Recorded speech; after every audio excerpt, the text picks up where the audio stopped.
Brenda një dite, 2 procese gjyqësore për krime lufte do të nisin në gjykatën themelore të Prishtinës, por në të dyja rastet të akuzuarit nuk do të përballen drejt për drejt me akuzat që rëndojnë mbi ta sepse gjykimi do të zhvillohet në mungesë. Para ditën e 22 dhjetorit planifikohet të mbahet seanca fillestare ndaj ish-drejtorit të burgut Ljubomir Çimburović dhe 2 gardianëve, Milivoje Ivić dhe Predrag Bradić për krime lufte brenda burgut të Prishtinës. Në akt akuzën e ngritur nga Prokuroria Speciale e Kosovës sqarohen maltretimet që Predrag Bradić dhe Milivoje Ivić, gardian të burgut, u kishin bërë të burgosurve shqiptar gjatë 1998-s e 1999-s.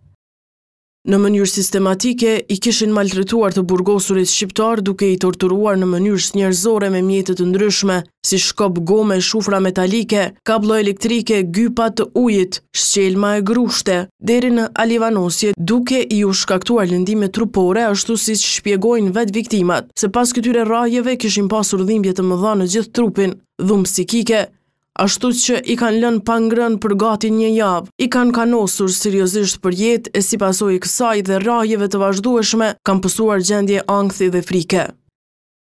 Për të gjitha këto veprime ishte në dieni edhe shefi i tyre, atëherë drejtori i burgut të Prishtinës Ljubomir Çimburović, por që nuk kishte ndërmarrë asnjë veprim.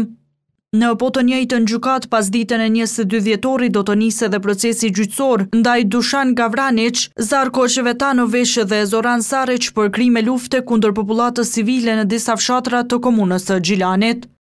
Nga dëshmit e mbledhura, pjesa më e madhe e dëshmitarëve kanë deklaruar se i pandehurin në bashkëveprim me tashmë të akuzuarit Dragan Zveković, Dragan Ničić, Miloš Sosić, Nenad Stojanović, Slobodan Jetvić dhe me pjesëtar të tjerë deri më tani të pa identifikuar kanë marrë pjesë në vrasjen e 8 civilëve, kanë plagosur, djegur për së gjalli viktima civile shqiptare, marrë peng, rrahur, maltretuar, torturuar fizikisht dhe psikikisht, plaçkitur, dëbuar popullatën civile shqiptare, me datë 5/4/1999 në fshatrat Inatoc, Lovc, Progazh dhe Uglar, i pandehuri Zoran Saraç, në cilësinë e mjekut të spitalit regional në Gjilan, të plagosurit Nazim Rashiti, nuk i kishte ofruar ndihmë mjekësore dhe si pasojë e mosdhënies ndihmës mjekësore i plagosuri kishte vdekur. Në nëntor të vitit 2023 nisi gjykimi i parë në mungesë për krime lufte në Kosovë pas ndryshimeve të bëra në kodin e procedurës penale.